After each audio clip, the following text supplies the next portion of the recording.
الحمدللہ والصلاة والسلام علی رسول اللہ وبعد۔ محترم اخوان و احباب، ماہ رمضان اپنے تمام تر فضائل و برکات کے ساتھ ہم سے رخصت ہوا۔ سوال پیدا ہوتا ہے کہ اس موقع پر ایک مسلمان کا طرز عمل کیا ہونا چاہیے؟ سب سے پہلے تو اس موقع پر ہر مسلمان کو اپنے رب سے یہ دعا کرنی چاہیے کہ اس مبارک مہینے میں کیے گئے اس کے ٹوٹے پھوٹے اعمال کو قبول کر لے، جیسا کہ سلف کے بارے میں بیان کیا جاتا ہے کہ وہ رمضان کے رخصت ہونے کے بعد 6 مہینے تک یہ دعا کیا کرتے تھے کہ رمضان میں کی گئیں ان کی عبادتیں قبول کر لی جائیں۔ غور کرنے کا مقام ہے کہ ابراہیم اور اسماعیل علیہم السلام اللہ کے حکم سے کعبہ کی تعمیر جیسا عظیم کام سر انجام دے رہے ہیں، پھر بھی یہ دعا کرتے ہیں ربنا تقبل منا انک انت السمیع العلیم۔ پھر ہم کیوں نہ یہ دعا کریں کہ رمضان میں کی گئی ہماری ٹوٹی پھوٹی عبادتیں قبول کر لی جائیں۔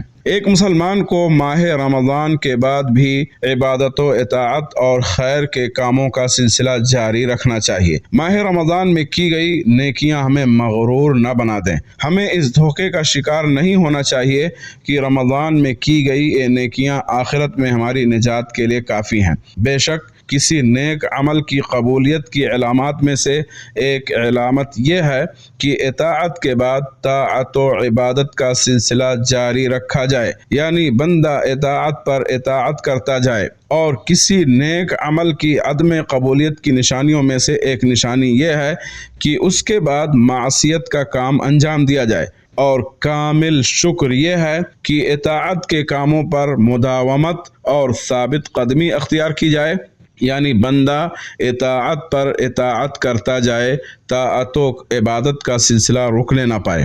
رمضان کے بعد ایک مسلمان کو جن امور پر مداومت اختیار کرنی چاہیے ان میں سب سے اہم تقوی ہے، لہذا ایک مسلمان کو چاہیے کہ اپنے تمام ظاہری اور باطنی اعمال میں ہر لمحہ اللہ کا تقوی اختیار کرے۔ ماہ رمضان کے بعد ایک مسلمان کو جن اعمال پر مداومت اختیار کرنی چاہیے ان میں سے ایک نہایت ہی محتم بالشان عمل نفلی صیام کا اہتمام بھی ہے۔ چنانچہ امام مسلم رحمہ اللہ نے ابو ایوب انصاری رضی اللہ تعالی عنہ سے روایت کیا ہے کہ نبی صلی اللہ علیہ وسلم نے فرمایا من صام رمضان ثم اتبعہ ستا من شوال کان کصیام الدہر، یعنی جس نے ماہ رمضان کے روزے رکھے پھر شوال کے 6 روزے رکھے تو یہ سال بھر کے روزے کے برابر ہے۔ ماہ رمضان کے بعد ایک مسلمان کو جن اعمال پر ہمیشگی برتنی چاہیے ان میں سے ایک پیارا عمل قیام اللیل بھی ہے۔ چنانچہ صحیح مسلم میں ہے کہ فرض نماز کے بعد سب سے بہتر نماز رات کی نماز ہے، اور ظاہر سی بات ہے کہ رات کی نماز رمضان کے ساتھ خاص نہیں ہے۔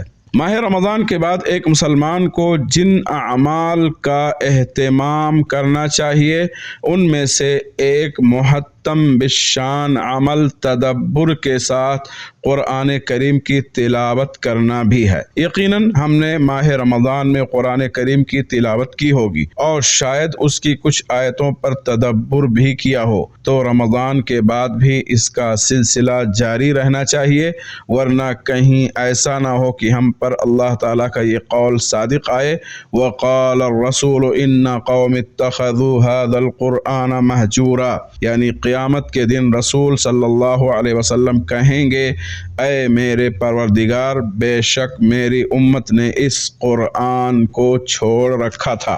ماہ رمضان کے بعد بھی ایک مسلمان کو خیر کے کاموں میں جلدی کرنی چاہیے اور اللہ تعالیٰ کی مغفرت کے اسباب تلاش کرنا چاہیے۔ چنانچہ بہت سے چھوٹے اعمال اگر انہیں خالص اللہ کی رضا کے لیے اور اسی سے اجر پانے کی خاطر انجام دیا جائے تو وہ گناہوں کی بخشش کا سبب بن جاتے ہیں۔